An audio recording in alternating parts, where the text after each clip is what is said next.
ನೋಡು ವಿವೇಕ್, ಭಾಗ್ಯ ಅಂದ್ರೆ ನನಗೆ ಸ್ವಲ್ಪ ಕೋಪ ಇದೆ, ನಾನಿಲ್ಲ ಅನ್ನಲ್ಲ. ಆದ್ರೆ ಭಾಗ್ಯಗೆ ಈ ಥರ ತೊಂದರೆ ಮಾಡೋ ಕೆಟ್ಟ ಬುದ್ಧಿ ನನಗಿಲ್ಲ. ನನ್ನ ಬಗ್ಗೆ ನಿನಗೆ ಗೊತ್ತಿಲ್ವಾ ಹೇಳು? ನಾನು ನಿನಗೆ ಅಷ್ಟು ಕೆಟ್ಟೋಳ ಕಾಣಿಸ್ತೀನ ವಿವೇಕ್? ಹಾಗೇನಿಲ್ಲ, ಅತ್ತಿಗೆಗೇನೋ ಆಗುತ್ತೇನೋ ಅಂತ ಏನೋ ಟೆನ್ಷನಲ್ಲಿ ಏನೋ ಅಂದ್ಬಿಟ್ಟೆ, ನೀನೇನು ಅನ್ಕೋಬೇಡ.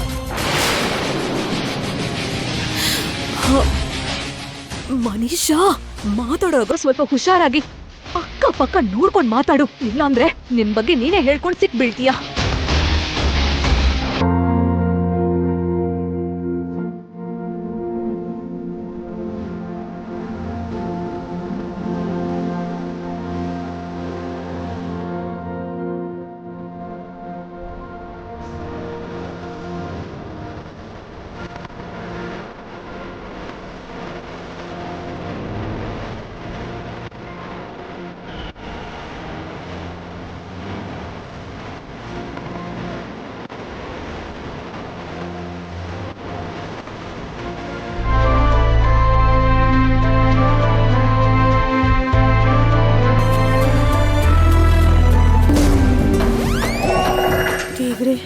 ಭಾಗ್ಯಂಗೆ ಏನೂ ಆಗದೆ ಇದ್ರೆ ಮಾತ್ರ ಕಾರಿಲಾಗಿರೋ ಆಕ್ಸಿಡೆಂಟ್ ಬಗ್ಗೆ ಯಾರೂ ಯೋಚನೆ ಮಾಡಕ್ ಹೋಗಲ್ಲ, ಯಾರೂ ಎನ್ಕ್ವೈರಿ ಮಾಡಲ್ಲ. ಅವಳಿಗೆ ಏನಾದರೂ ಆದರೆ ಮಾತ್ರ ನನ್ನ ಸೀಕ್ರೆಟ್ಸ್ ಎಲ್ಲ ಹೊರಗೆ ಬರುತ್ತೆ. ನೀನೇ ಕಾಪಾಡಬೇಕು ಸಿಸ್ಟರ್. ಈ ಪೇಷಂಟ್ಗೆ ತುಂಬಾ ರಕ್ತ ಹೋಗಿದೆ, ಅರ್ಜೆಂಟ್ ಆಗಿ ರಕ್ತ ಕೊಡಬೇಕು. ಡಾಕ್ಟರ್, ನಮ್ಮ ಹಾಸ್ಪಿಟ್ಲಲ್ಲಿ ಎ ನೆಗೆಟಿವ್ ಬ್ಲಡ್ ಗ್ರೂಪ್ ಇಲ್ಲ ಡಾಕ್ಟರ್. ಓ ಮೈ ಗಾಡ್, ನಮ್ಮ ಹಾಸ್ಪಿಟಲ್ ಬ್ಲಡ್ ಬ್ಯಾಂಕ್ ಅಲ್ಲಿ ಬ್ಲಡ್ ಇರುತ್ತೆ ಅನ್ಕೊಂಡಿದ್ದೆ. ಈಗ ಅರ್ಜೆಂಟ್ ಆಗಿ ಈ ಪೇಷಂಟ್ಗೆ ರಕ್ತ ಕೊಡದೆ ಹೋದ್ರೆ ತುಂಬಾನೇ ಅಪಾಯ.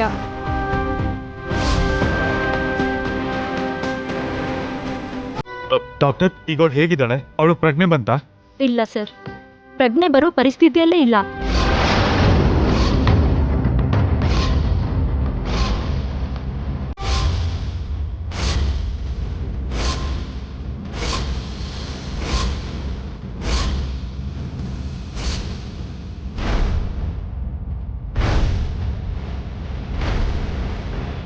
ರಕ್ತ ತುಂಬಾ ಹೋಗಿದೆ.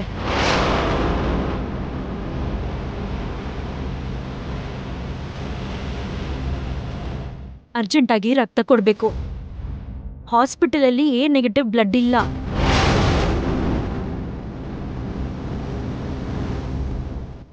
ನಿಮ್ಮಲ್ಲಿ ಅಥವಾ ನಿಮ್ಮ ಬಂಧುಗಳಲ್ಲಿ ಎ ನೆಗೆಟಿವ್ ಬ್ಲಡ್ ಗ್ರೂಪ್ ಅವ್ರು ಯಾರಾದರೂ ಇದ್ರೆ ತಕ್ಷಣಕ್ಕೆ ಡೊನೇಟ್ ಮಾಡಿ. ಆದಷ್ಟು ಬೇಗ ಅವರಿಗೆ ರಕ್ತ ಕೊಡದೆ ಹೋದ್ರೆ ಪ್ರಾಣಕ್ಕೆ ಅಪಾಯ ಇದೆ.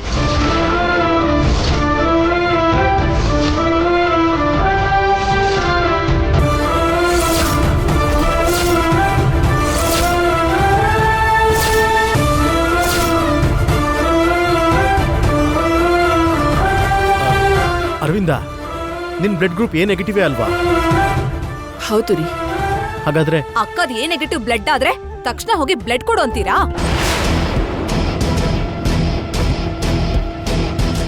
ಅಲ್ಲಿ ಪರಿಸ್ಥಿತಿ ತುಂಬಾ ಕೆಟ್ಟದಾಗಿದೆ ದೇವಯಾನಿ.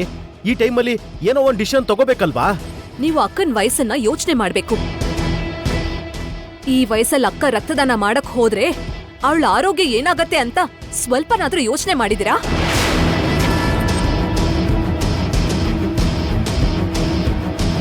ಮಾಮ್, ನೀನ್ ಏನ್ ಹೇಳ್ತಿದೀಯ ಅಂತ ನಿನಗಾದ್ರೂ ಅರ್ಥ ಆಗ್ತಾ ಇದೆಯಾ?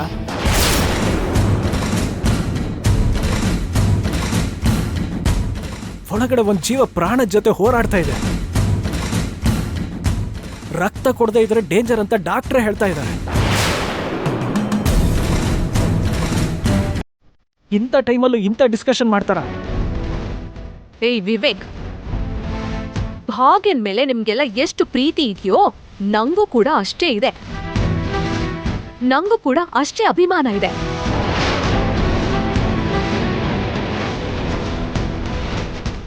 ಆದ್ರೆ ಇಲ್ಲಿ ಅಕ್ಕನ ಆರೋಗ್ಯನ ಕೂಡ ಸ್ವಲ್ಪ ನೋಡ್ಬೇಕಲ್ವಾ? ನೋಡು ಮಾಮ್, ಆರೋಗ್ಯ ಚೆನ್ನಾಗಿದ್ದವರು 60 ವರ್ಷದವರೆಗೂ ಯಾರಾದರೂ ರಕ್ತದಾನ ಮಾಡ್ಬೋದು. ದೊಡ್ಡಮ್ಮ ಹೆಲ್ದಿಯಾಗೇ ಇದ್ದಾರೆ. ಈ ವಯಸ್ಸಲ್ಲಿ ಅವರು ರಕ್ತ ಕೊಡೋದ್ರಲ್ಲಿ ಯಾವ ಪ್ರಾಬ್ಲಮ್ಮೂ ಇಲ್ಲ. ನೀ ಸುಮ್ನೆ ಇಲ್ಲಿ ಬಂದು ರಾತ ಅಂತ ಮಾಡ್ಬೇಡ ಮಾಮ್. ಹಾಗಲ್ವೋ, ನಾನು ಹೇಳೋದನ್ನ ಅರ್ಥ ಮಾಡ್ಕೊಳ್ಳಿ. ನನ್ನ ಆರೋಗ್ಯಕ್ಕೆ ಇವಾಗ ವಯಸ್ಸಾಗಿದೆ ಅಂತ ಏನೂ ಅಲ್ಲ. ನನ್ನಿಂದ ಭಾಗ್ಯನ್ ಪ್ರಾಣ ಉಳಿಯುತ್ತೆ ಅನ್ನೋದಾದ್ರೆ ನಾನು ರಕ್ತದಾನ ಮಾಡೋದ್ರಲ್ಲಿ ತಪ್ಪಿಲ್ಲ.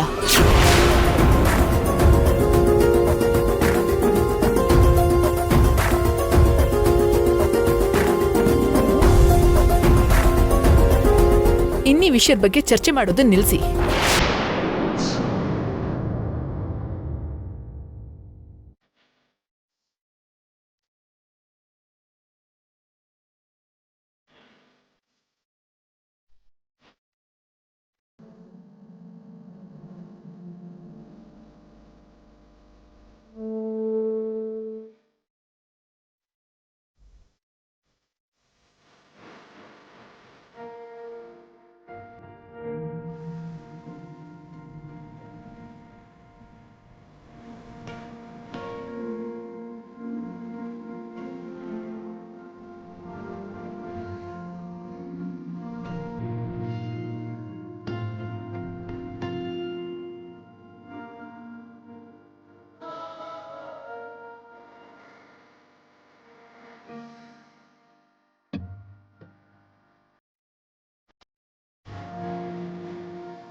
Ma'am, are you okay?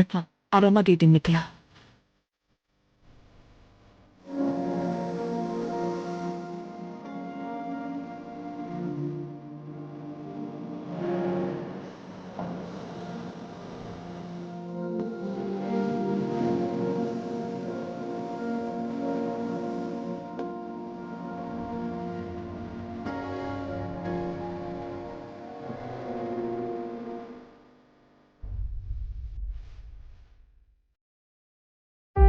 Doctor, ಈಗ ಅವಳು ಹೇಗಿದ್ದಾಳೆ?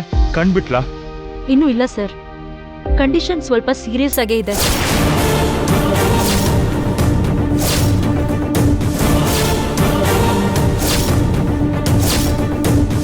ಅವ್ರಿಗೆ ಯಾವಾಗ ಪ್ರಜ್ಞೆ ಬರುತ್ತೆ ಅಂತ ಹೇಳೋದು ಕಷ್ಟ ಇದೆ.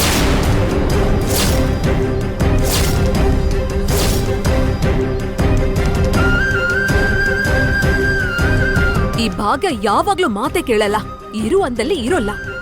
ಪ್ರತಿಯೊಂದು ನನ್ಗೆ ಬೇಕು ಅಂತ ಹೋರಾಡ್ತಾಳೆ, ಪ್ರತಿ ಕಡೆ ಏನಾದ್ರೂ ಒಂದು ಸಮಸ್ಯೆ ತಂದಿಡ್ತಾಳೆ.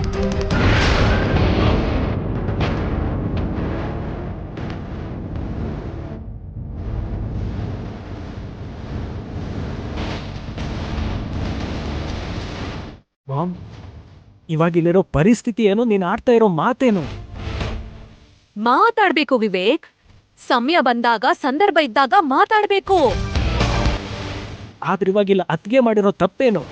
ಇವತ್ತು ಆ ಭಾಗ್ಯಗೆ ಆ ಕ್ವಾರಿ ಹತ್ರ ಹೋಗೋ ಅಗತ್ಯ ಏನಿತ್ತು? ಏನಕ್ ಹೋದ್ಲು?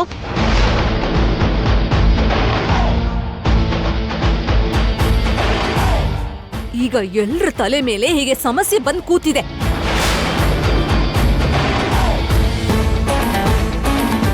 ಒಂದು ಕಡೆ ತಿಂದ್ಕೊಂಡ್ ಕೂತಿರಕ್ಕೆ ಅವಳಿಗೇನ್ ಸಮಸ್ಯೆ? ನಾನ್ ಕೆಲ್ಸ ಮಾಡ್ತೀನಿ, ಏನೋ ಸಾಧಿಸ್ತೀನಿ ಅಂತ ಹೋದ್ಲು. ಸರಿ ಅಂತ ಬಿಟ್ವಿ. ಹೋದವಳು ಸುಮ್ನಿರ್ತಾಳಾ? ಪ್ರತಿ ವಿಷಯಕ್ಕೂ ಮೂಗ್ ತೂರ್ಸಿ ನಮ್ ತಲೆ ಮೇಲೆ ಸಮಸ್ಯೆ ತಂದಿಡ್ತಾಳೆ. ಮಾಮ್, ನಮಗೆಲ್ಲ ಪ್ರಾಬ್ಲಮ್ ಮಾಡ್ಬೇಕು ಅಂತಾನೆ ಅದಕ್ಕೆ ಇದೆಲ್ಲ ಮಾಡ್ತಾ ಇದ್ದಾಳ? ಅಲ್ದೆ ಇನ್ನೇನೋ. ಭಾಗ್ಯ ಆ ಕ್ವಾರಿ ಹತ್ರ ಹೋಗದೆ ಇದ್ದಿದ್ರೆ ಇವತ್ತು ನಾವೆಲ್ಲರೂ ಈ ಹಾಸ್ಪಿಟಲ್ ಬರೋ ಅವಶ್ಯಕತೆ ಇರ್ತಿತ್ತಾ?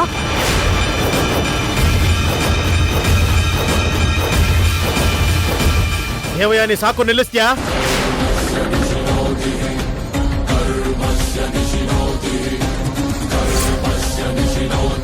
ಭಾಗ್ಯ ಕ್ವಾರೆ ಹತ್ರ ಹೋಗಿದ್ ಕಾರಣದಿಂದ ಮಿತ್ರನಿಗಾಗ್ಬೇಕಾದ ಗಂಡಾಂತರ ತಪ್ಪು ಹೋಗಿದೆ.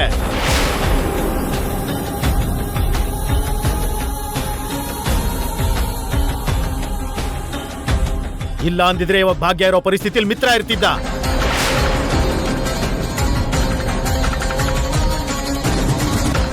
ಮಿತ್ರನ್ಗೋಸ್ಕರ ತನ್ನ ಪ್ರಾಣನೇ ಅಡ್ಡ ಇಟ್ಟಿದ್ದಾಳೆ. ಮಿತ್ರನ ಕ್ಷೇಮಕ್ಕೋಸ್ಕರ ಅವಳೀಗ ಸಾವು ಬದುಕಿ ನಡುವೆ ಇದ್ದಾಳೆ. ಅದನ್ನ ಮರಿಬೇಡ ನೀನು. ಹಾ ಬಿಡಿ ಬಾವ, ಇನ್ನೂ ಅದೇ ಮೂಢನಂಬಿಕೆಯಲ್ಲೇ ಇರ್ಬೇಡಿ. ಇನ್ನೂ ಆ ದೀಕ್ಷಿತರು ಹೇಳಿದನ್ನೇ ನಂಬ್ಕೊಂಡು ತಪ್ಪು ಮಾಡ್ಬೇಡಿ. ಇಲ್ಲ ದೇವಯಾನಿ, ನಾವು ಭಾಗ್ಯನ ಯಾಕೆ ಕರ್ಕೊಂಡ್ ಬಂದ್ವಿ, ಮಿತ್ರನ ಕೊಟ್ಟು ಯಾಕೆ ಮದುವೆ ಮಾಡಿದ್ವಿ ಅಂತ ನೀನು ಮರ್ತು ಹೋಗಿದ್ಯಾ?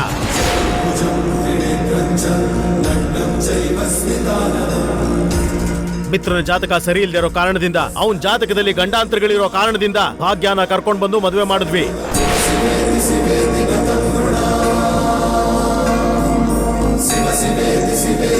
ನಮ್ಮ ಸ್ವಾರ್ಥಕ್ಕೋಸ್ಕರ ಭಾಗ್ಯನ ಈ ಮನೆ ಸೊಸೆಯಾಗಿ ಕರ್ತಂದು ಈಗ ಭಾಗ್ಯನ ಆಡ್ಕೊಳ್ಳುವಂಥದ್ದು ಸರಿಯಾದ ಕೆಲಸ ಅಲ್ಲ. ಭಾವ, ಈಗ ಭಾಗ್ಯ ಎಂದನೆ ಮಿತ್ರಗೆ ಅಪಾಯ ಆಗ್ತಿರೋದು ಅಂತ ಪ್ರತಿ ಸಲ ಪ್ರೂವ್ ಆಗ್ತಾನೆ ಇದೆ.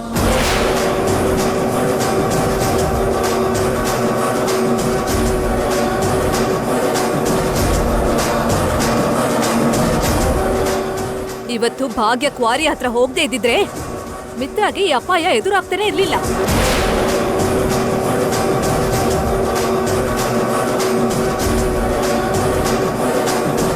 ಭಾಗ್ಯ ಮಿತ್ರನಿಗೋಸ್ಕರ ತನ್ನ ಪ್ರಾಣಾನು ಕೊಡೋದಕ್ಕೆ ಸಿದ್ಧವಾಗಿರೋದಕ್ಕೆ ಇವತ್ತು ಕೊನೆ ಉಸಿರಲ್ಲಿ ಹೋರಾಡ್ತಾ ಇದ್ದಾಳೆ.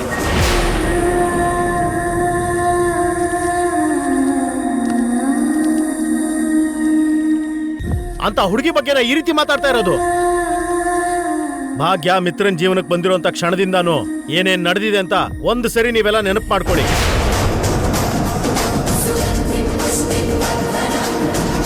ಮಿತ್ರನಿಗೆ ಅಪಾಯ ಇದ್ದಂತ ಸಂದರ್ಭದಲ್ಲಿ ಯಾರು ಏನೂ ಮಾಡಕ್ಕಾಗಿಲ್ಲ.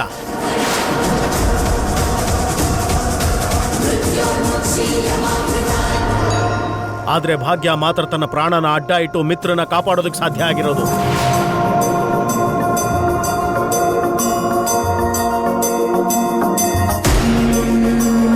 ಭಾಗ್ಯ ಮಾತ್ರನೇ ಮಿತ್ರನಿಗೆ ಬರುವಂತ ಪ್ರತಿ ಗಂಡಾಂತರದಿಂದನೂ ಕಾಪಾಡೋಕ್ಕಾಗಿದ್ದು. ಸತ್ಯವನ್ನ ತಿಳ್ಕೊಳ್ಳೋದಕ್ಕೆ ಪ್ರಯತ್ನ ಮಾಡು, ಸುಳ್ಳನ್ನ ಸತ್ಯ ಮಾಡೋಂಥದ್ದಲ್ಲ.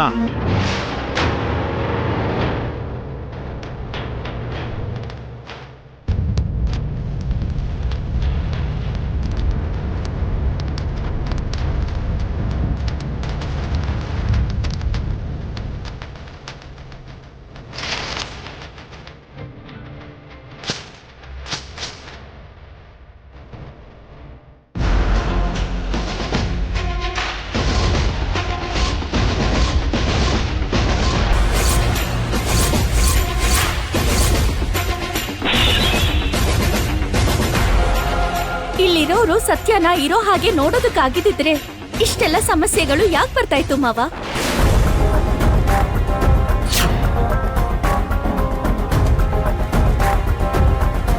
ಅಕ್ಕನಿಂದಾನೇ ಭಾವಂಗೆ ಅಪಾಯಗಳು ತಪ್ಪಿದೆ ಅಂತ ನಿಮಗೂ ಗೊತ್ತು. ಭಾವಂಗೋಸ್ಕರ ಅಕ್ಕ ಪ್ರಾಣ ಕೂಡ ಕೊಡೋದಕ್ಕೆ ರೆಡಿ ಆದ್ಲು ಅಂತ ನಿಮಗೂ ಗೊತ್ತು.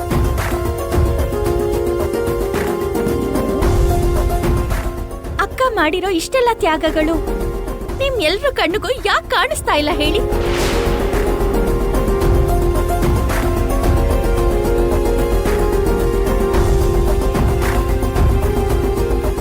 ಅಕ್ಕ ತನ್ನ ಗಂಡಂಗೋಸ್ಕರ ಸಾವಿನ ಜೊತೆ ಹೋರಾಡೋದಕ್ಕೆ ಸಿದ್ಧವಾಗಿದ್ರು. ಅದು ನಿಮ್ ಯಾರಿಗೂ ಯಾಕೆ ಅರ್ಥ ಆಗ್ತಾ ಇಲ್ಲ?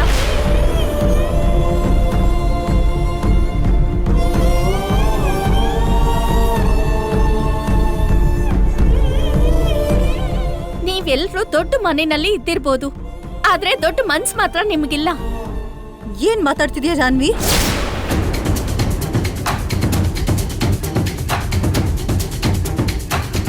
ಬಾಯಿಗೆ ಬಂದಿದ್ದೆಲ್ಲ ಮಾತಾಡ್ದೆ, ನಾಲ್ಗೆನ ಸ್ವಲ್ಪ ಕಂಟ್ರೋಲ್ ಅಲ್ಲಿ ಇಟ್ಕೊಂಡು ಮಾತಾಡು. ನಂಗೂ ನಮ್ಮ ಅಕ್ಕಂಗೂ ಕಂಟ್ರೋಲ್ ಆಗಿ ಮಾತಾಡೋದು ಚೆನ್ನಾಗಿ ಗೊತ್ತಿದೆ ಮನೀಷಾ.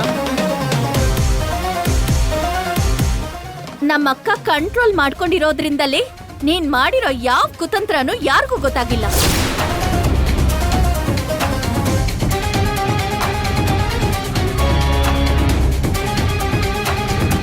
ನೀನ್ ಆಡ್ತಾ ಇರೋ ಆಟಗಳು ಯಾರ್ ಕಣ್ಣಿಗೂ ಕಾಣಿಸ್ಲೂ ಇಲ್ಲ.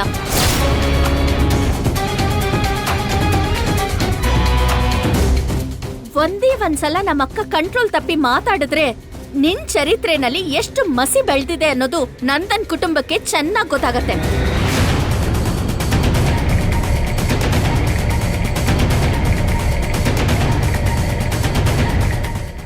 ನಿಮ್ ಸ್ವಾರ್ಥಕ್ಕೋಸ್ಕರ ನಮ್ಮಕ್ಕನ್ನ ನಿಮ್ಮನೆ ಸೊಸೆಯಾಗಿ ಮಾಡ್ಕೊಂಡ್ರಿ.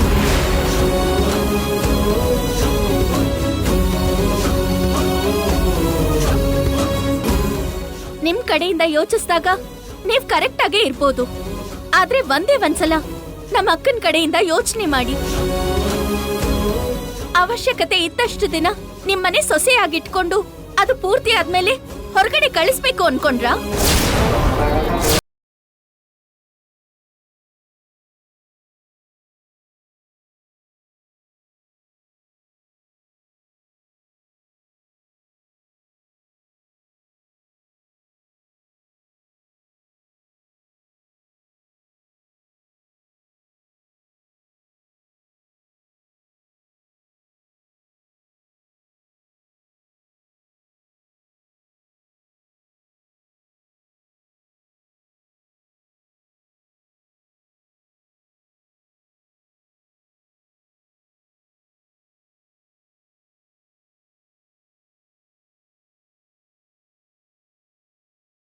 ಇಲ್ಲಿ ನನ್ನ ಅಕ್ಕನ ಬಗ್ಗೆನೇ ಮಾತಾಡ್ತಾ ಇದ್ದೀರಾ?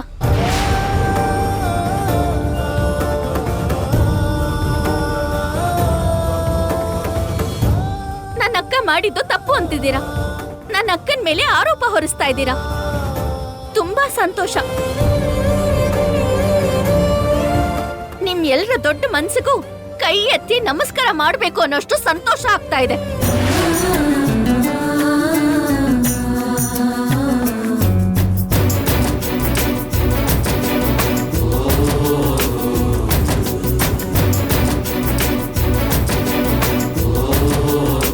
ಜಾನವಿ, ಸಾಕು. ಇಷ್ಟು ದಿನ ನಿಮ್ಮಕ್ಕ ನಮ್ ಜೀವನ್ ಜೊತೆ ಆಡಿದ್ದು ಸಾಕು. ಇನ್ನು ನೀನು ಕೂಡ ಇಲ್ದಿರೋ ಆರೋಪ ಮಾಡಿ ನಮ್ಮನ್ನ ಬೀದಿಗೆ ಎಳೆಯೋಕ್ ನೋಡ್ಬೇಡ. ಚಿಕ್ಕಮ್ಮ ಪ್ಲೀಸ್. ನೀನು ಕೂಡ ಹೀಗೆ ಹೇಳ್ತೀಯಲ್ಲ? ಮತ್ತೇನ್ ಚಿಕ್ಕಮ್ಮ, ಭಾಗ್ಯ ಸಾವು ಬದುಕಿ ನಡುವೆ ಹೋರಾಡ್ತಿದ್ದಾಳೆ.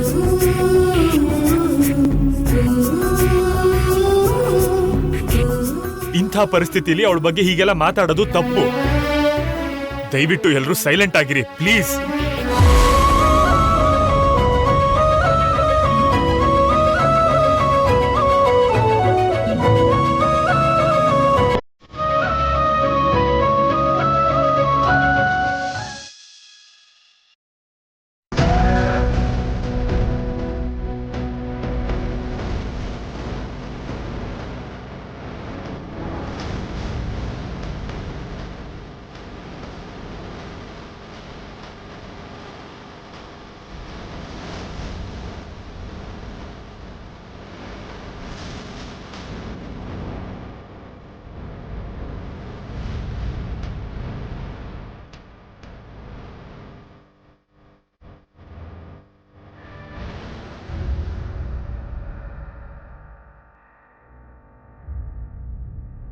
ಜಾನು, ಮೊದಲೇ ನೀನೇನು ತಿಂದಿಲ್ಲ, ಅಟ್ಲೀಸ್ಟ್ ನೀರಾದ್ರೂ ಕುಡಿ.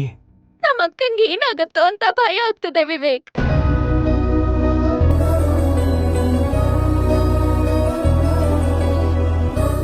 ನಮ್ಮ ಅಪ್ಪ ಅಮ್ಮ ಚಿಕ್ಕ ವಯಸ್ಸಲ್ಲೇ ಸತ್ತು ಹೋದ್ರು.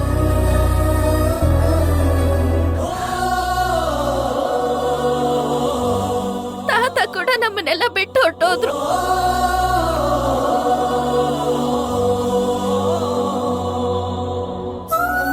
ನಂಗೂ ನನ್ನ ತಮ್ಮಂಗೂ ನಮ್ಮ ಅಕ್ಕನೇ ದಿಕ್ಕು. ಈಗ ಅಕ್ಕಂಗೇನಾದ್ರೂ ಆದ್ರೆ ನಾನು ನನ್ನ ತಮ್ಮ ಅನಾಥರಾಗ್ಬಿಡ್ತೀವಿ.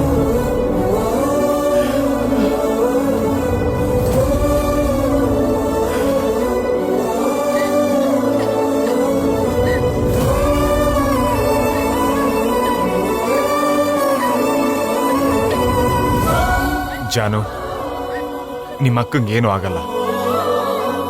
ನಿಮ್ಮಿಬ್ರ ಜವಾಬ್ದಾರಿ ಅವಳ ಮೇಲಿದೆ ಅಂತ ಭಾಗ್ಯಂಗೂ ಗೊತ್ತು. ನಾಣಿನ ಚೆನ್ನಾಗಿ ಓದಿಸ್ಬೇಕು, ಮದುವೆ ಮಾಡಿ ನಿನ್ನ ಅತ್ತೆ ಮನೆ ಕಳಿಸ್ಬೇಕು. ಇದೆಲ್ಲದನ್ನು ಅವಳು ಅವಳ ಕೈಯಾರೇನೆ ಮಾಡಬೇಕು.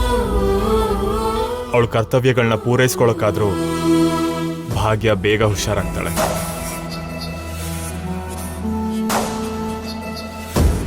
ನನ್ನ ಮಾತನ್ನ ನಂಬು.